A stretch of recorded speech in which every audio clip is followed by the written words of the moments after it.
Good afternoon, everybody, and welcome to the passenger experience section. I hope you had a nice lunch. So I want you to stop, think, and imagine what a world of seamless, stress-free travel and booking your journey would be like. No queues, relaxed journey through the airport, in time to go duty-free, no queues when you board the plane. This is the vision that the industry has been working to for some time now. And each year we're getting closer to this vision. We've moved as an industry from working on different standards and silos, so in booking and payments, to passenger experience, to contactless experience, to using new technology, biometric technology, to exploiting this to help deliver the full end-to-end passenger journey. So we're looking at this rather than in silos, but fully from A to Z. And today we're going to show you that vision in action and how ready and how close the industry is to actually delivering that.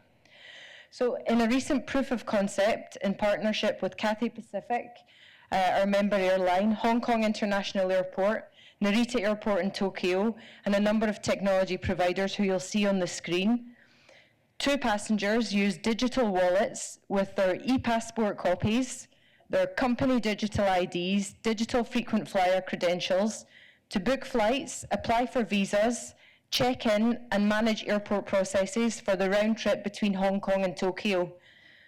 The airport elements of this POC were done in a live environment, so I'm sure you're aware we did a POC last year, but this was the first time that in the contactless and the airport experience, the actual live airport systems were used and were fully integrated. And today we're going to walk you through that POC, showcasing the passenger journey, and then having a discussion about lessons learned, where we are with this technology, what needs to happen to make this a reality. So I'd now like to introduce my colleague Youn Kim, Manager of Customer Experience, who's going to take you through this journey. Youn has managed this from A to Z, and she's going to talk you through the process. Thank you. Thank you. Hello, everyone. So from now on, I'll take you through the proof of concept that we did this year, step by step. So the first step is creating your digital identity. So digital identity is secure digital version of your passports and ID documents that you can use for your travel. And this digital identity can be used when you need to prove who you are during the journey instead of using your physical documents. And your digital identity credentials will be stored on your phone securely in a tamper-resistant digital wallet, making it easy to share them with other parties as needed. So creating digital passport is simple. So first, prepare your passport, and using your wallet, scan the photo page of your passport, and then read the chip from the passport. This is to authenticate your travel document. And then take a selfie and perform a liveness check to ensure that you are a human and your digital passport is created. So by going through these processes, we can ensure that this document belongs to you, and also the document is genuine and has not been tampered with. So you don't only store your passport in your digital wallet. You can also store other credentials like frequent flyer membership, corporate ID, employee ID, and student ID, and so on, which you can use for your travel, all under your control and shared selectively as needed. When you book your flights, you can share your preferences, entitlements as verified credentials, and then if you share them, then airlines can offer you with more tailored, relevant options. So I'll take you through how I can book my flights using my digital identity credentials from this airline app. So before that, I can show you what credentials I have in my digital wallet. So as you can see, I have e-passport copy, I have corporate ID, which means I'm a employee of this company. Also, I have this live biometric image, your photo of your face that has been taken during the creation of digital passport. And also you have this digital copy of your visa. I'll explain this a little bit later. So go to the airline app. And here, when you start booking, you can first share your employee ID to get a corporate fare from the airline. So here, I'm sharing my corporate ID from digital wallet. Okay. And then you can start booking. So I'm going from Hong Kong to Narita. This is same booking flow as today. So I was offered a corporate fare here, and then also select. Now you can just confirm your details, and then make payment, and your booking is confirmed. So here, instead of downloading a separate booking confirmation PDF document or keeping your booking reference separately, you can simply store your order in your digital wallet. Okay? So legacy booking references or e-ticket numbers will be replaced by a single order that will be stored like in this digital wallet in the future. So now, because I completed my booking, I need to apply for a visa to enter the destination country.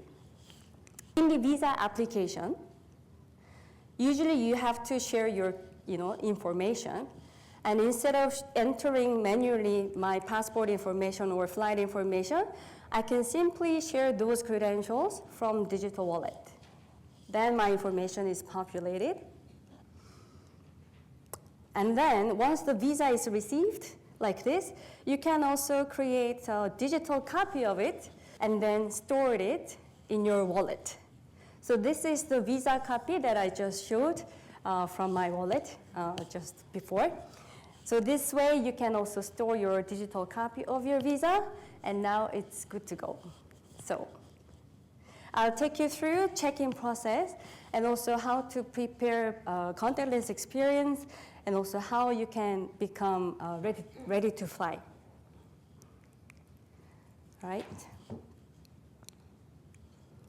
So coming back to this airline app again, and now I'm going to I'm now going to check in, and I need to access my trip to check in, right? And instead of entering manually the booking reference and my last name here, I will share my order from digital wallet just by clicking the button. Okay? Then now I can access my trip. So check-in, I need to also provide my passport information, and instead of also manually entering my passport information, I can also simply click the button and then share passport information.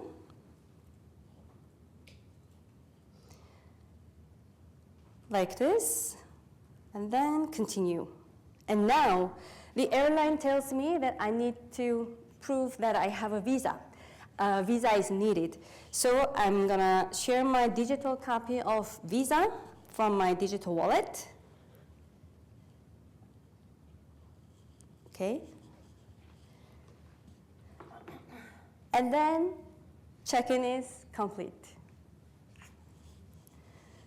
And I can save my boarding pass into digital wallet.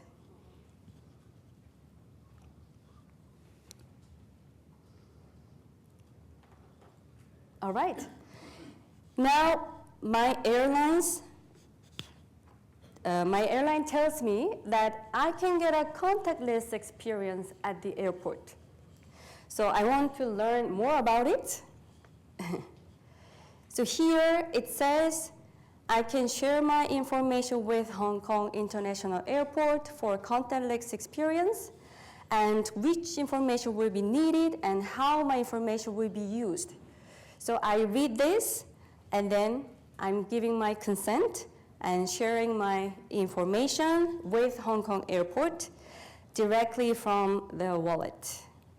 Okay?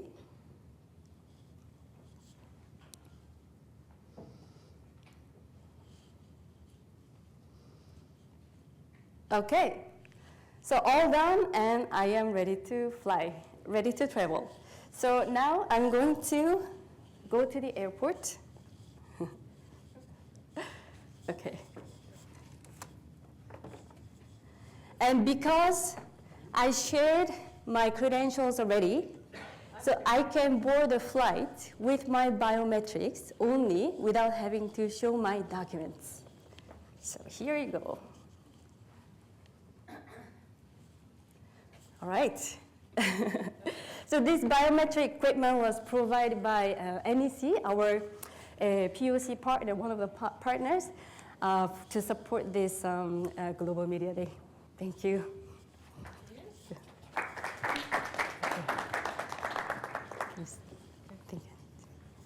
Thank you, Youn. I would now like to, along with Youn, invite onto stage Gabriel Marquie, our Senior Manager of Digital Identity, Yanik Hoyles, IATA's Director of Distribution.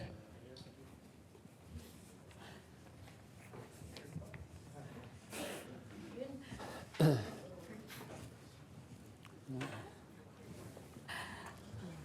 I send you up a seat?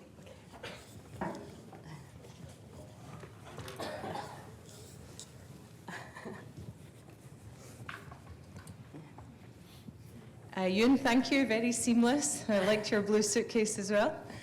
So I'd like to start with you. So we did the POC, obviously, to learn, see what still needs to happen. Can you talk us through what the main learnings of the POC were? Sure. So there were 4 learnings from this proof of concept.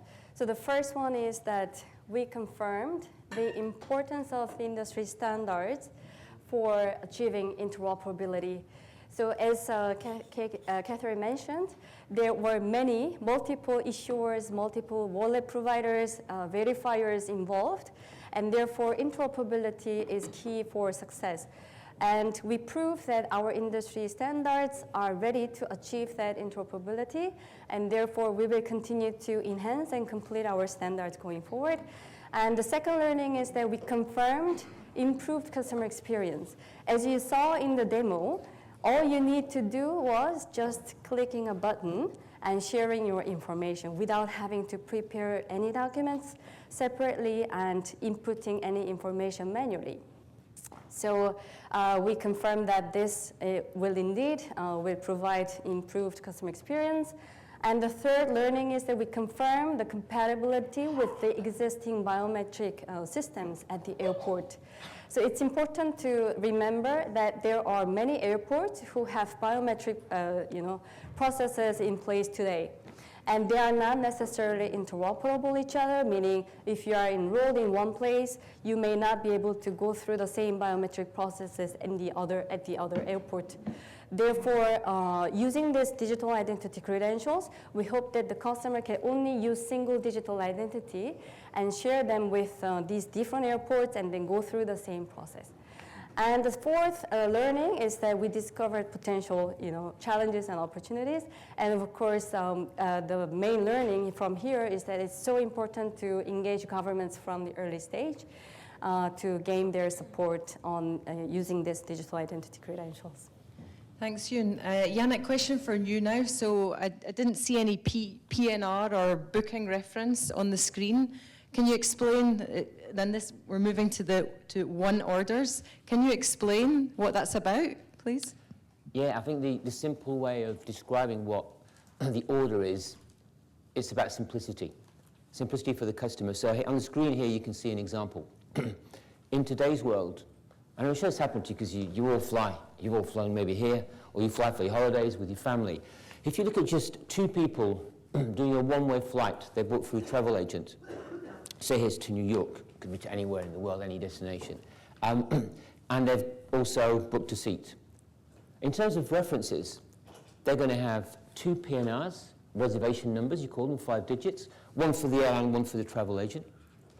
They're going to have an e-ticket each, and then 2 what we call EMDs. Now, I'm sure you all know what an EMD is, an electronic miscellaneous document. So in effect, they've got, kind of one more click please, and they've got 6 references for this journey. And why do I have 6 references? Well, the background is very, very simple. May seem a bit crazy, but it's simple. Is that the PNR, the reservation, is what you've booked. Okay? The ticket is what you've paid for. See, in our industry, there's one document reference for what you've booked, one document reference for what you paid for. And the EMD is another reference for what you've booked and paid for, but it's not the flight. So the seat or the bag or anything else, for example. Well, that's why you've got all these references. And on top of that, because all this is half a century old, the PNR dates back to 1964. Half a century old, these systems do not communicate automatically. Hence, if there's a disruption, or even if you want to make a change, you can imagine that all this needs to be reconciled manually. Not to mention if it was an interline flight, or if you had a transit somewhere, or if you travel with some children as well. It gets very, very complex. However, in an order world, the whole point of this is to moving all these references under one single record, which is the order ID. Under this order ID, you'll have all the different items and services that you've purchased. And the beauty of this, beyond being just simpler and easier from a customer point of view, is also that you can add and remove very, very seamlessly. And in the event of a disruption, there's no need to resync. Have you heard the word when you've been in airports wanting to change something? Oops, I've got to resynchronize this and that. Sorry, I can't access the system. That's gone in the world of orders, because it's one single reference with all the information that you can add, change going forward. So from a customer point of view, it's much simpler. The whole servicing component, for example, is very, very easy, either before or during the flight. And that's kind of, in a nutshell, what one order is about, Catherine. Thanks, Yanik. So now, Gabriel, moving to the big elephant in the room, data, privacy, and protection. Our global passenger survey tells us that people are increasingly willing to share their data, but they're still really apprehensive about what's happening to that data and how secure that data is. So, Gabriel, how is sensitive data, like passports and visas, protected within these digital wallets? Yeah, and well, the good thing is that maybe we had like 60 years since the PNR was invented to progress on technology, and we've got like many tools actually to protect data and best practices that have been learned through times. So maybe just I'd like to bring these elements together so that people can actually understand how much is behind the scene, behind this simple click to secure people's data. So actually first, encryption. Data is always encrypted, either when it is stored or when it's traveling. Then that data is not placed anywhere. It's not in a centralized honeypot where hackers might want to get into. It's inside each traveler's phone, so which means that it's placed decentrally in a secure enclave on your phone so that not even other apps on your phone can access it. Then beyond that, actually, you need to authenticate or log into your phone with your biometrics to access and release that data. And when you do so, you actually don't share everything at once. If you just need your first name and last name when you book your flight, then that's the only thing you get. So we only share what's needed. And that data, maybe one thing to emphasize is that it's shared via secured connection without intermediaries. So in the case where the traveler released or shared his biometric for contactless travel, the data went directly from Youn's phone to the biometric gate. No one in between, no airline, no data broker. So it's really much as secure as can be. And on the best practice side, so obviously keeping things up to date and following privacy rules whenever it's needed. Okay, so it's clear I'm only sending the data that is necessary for that part of the journey, so that's clear. But the digital wallet, I saw on the screen, Youn, there was 2 digital wallet companies, so I store the data in the digital wallet. But surely, if the data's in the digital wallet, then do the digital wallet company not have say over this? Do they not own it? So in any case, the paradigm which is followed here is that it's your data, your property. So even though someone is providing technology to support these facilities, data remain your data and it remains in your control. Okay, but I'm super forgetful and sometimes I lose my phone or misplace my phone. What would happen if I arrive at the airport and, oh, I've left my phone at home? Yep, so in any case, we'll always have backup processes. So the same way today, you can check in at the airport. If you forgot to do your online check-in, there will be manual processes or face-to-face processes that can be followed. And I guess that would be the same for my parents who don't have a smartphone, period. Indeed. So inclusivity and accessibility means that we'll always have non-digital options available. And the beauty actually with this is that if more and more people use the digital channel, then people at the airport can have the time to focus on the people that need the support. Thank you. So going back to the proof of concept, Yanik, what are the next steps in this? What are our work areas focused on to make this a reality?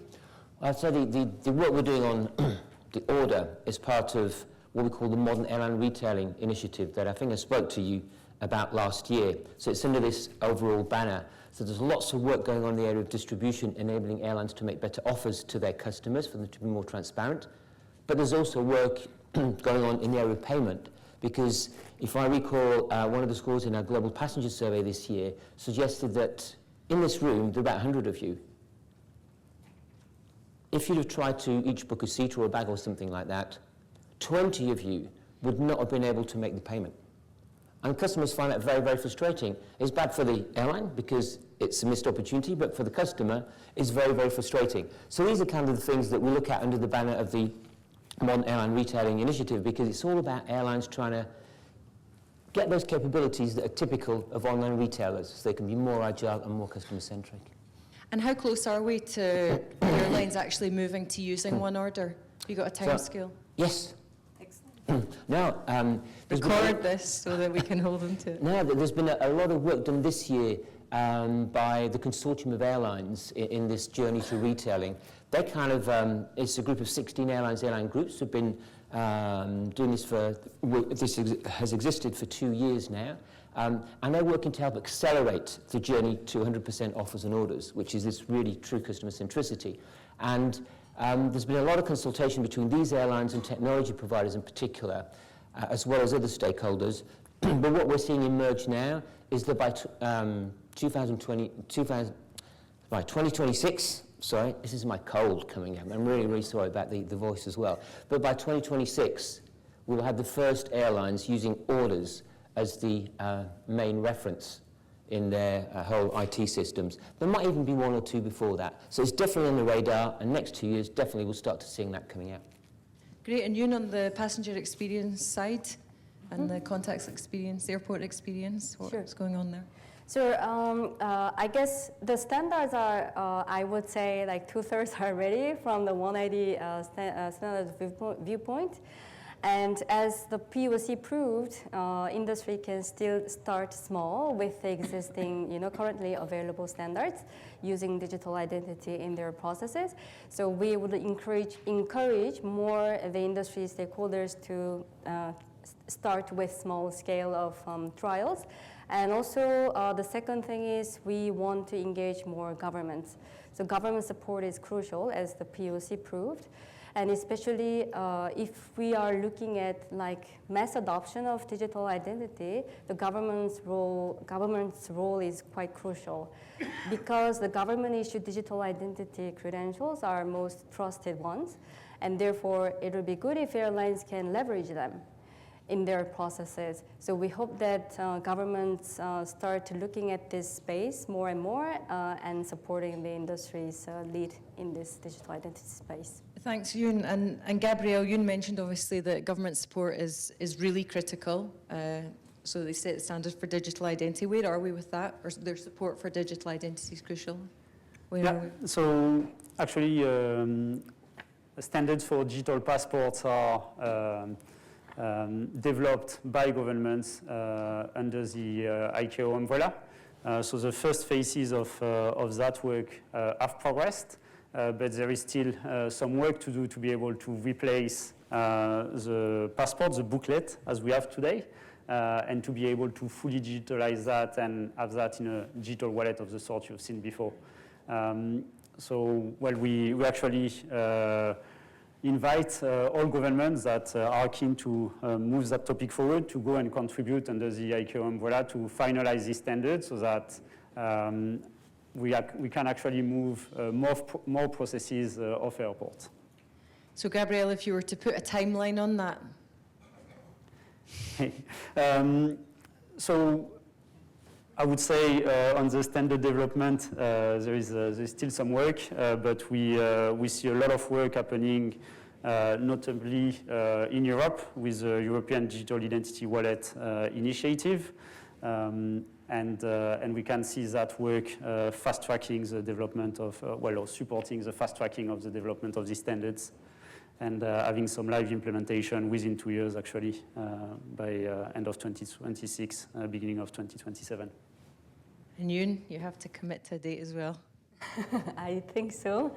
I think, at least for the airport facilitation side, as you saw in the proof of concept, many governments have already some biometrics processes in place. And we hope that these airports explore and learn more about these digital identity technologies and see how they can consume these digital identity credentials in their existing biometric processes.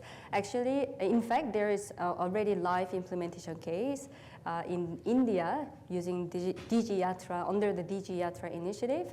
And also we expect to see more these type of implementations happening from next year. Great. Yanik, you already gave us a date of 2026 for when we're looking at starting. Do you want another date? No, but I do know that there's a lot of work going on in the meantime before then to simplify things. Have you got any more details that you can share with us on this? Just very, very briefly, again, the consortium's been doing some work based on what Gabriel's doing on digital identity, what Youn's been doing on the whole world of biometrics. And if you bring one order, one ID, digital identity, biometrics together, you can do a hell of a lot. But you can certainly ask yourself 2 questions. Question number 1 is, why do you need to check in? Why do you think you need to check in? Check in, it refers to the airline's approval for a customer and its baggage to be accepted on board the aircraft and the customer's intention to travel. But if you just listen to what Youn showed us earlier, you can actually do all this admissibility before you even pack your bags. So one of the areas the consortium's been thinking about, again working with Gabriel and Youn, is to say, well, tomorrow, in the future, do you need to check in still? Can I have something that's sort of smoother? And the second question they're asking themselves is, why have we got a boarding pass today? Why have we got this other piece of paper? The reason you've got it is because in the old days, with the paper coupons, you gave you a paper coupon for check-in, and you did another paper document to take to the gate to show you who you are, what seat, what flight you're on. But again, if you think about digital ID, about all the biometrics, and these standards that we're working on, I remember what I was talking about at the beginning, one order.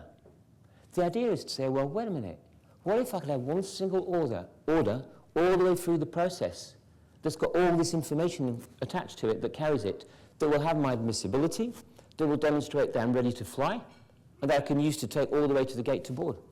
Again, just simplification, embracing tomorrow's technology for the benefit of the customer.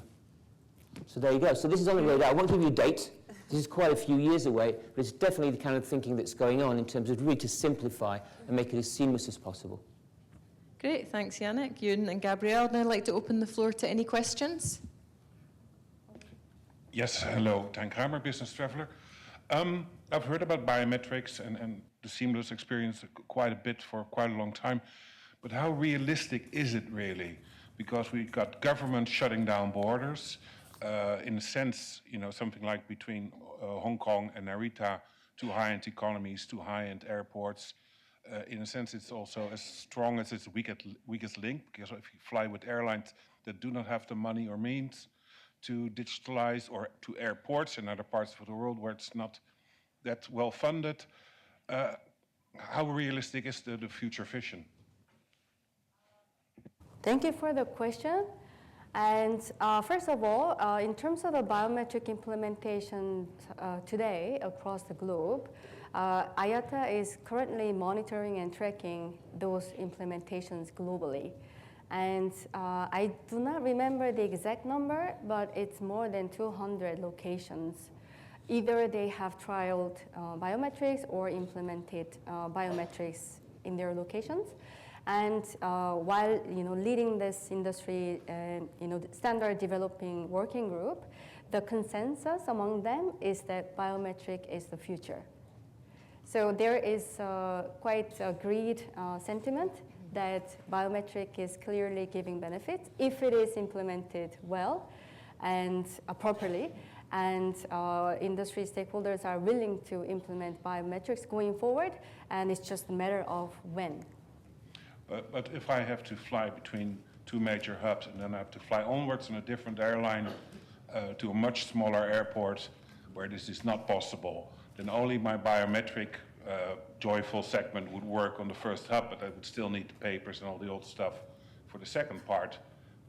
Doesn't that kind of compromise the entire seamless experience? You mean you have to enroll in different locations to use biometrics? Well, there are 200 locations, you said, but there's so many more in the world, in the thousands probably, where you can fly. So you need all of them, or it will be a luxury item for privileged passengers, let's say.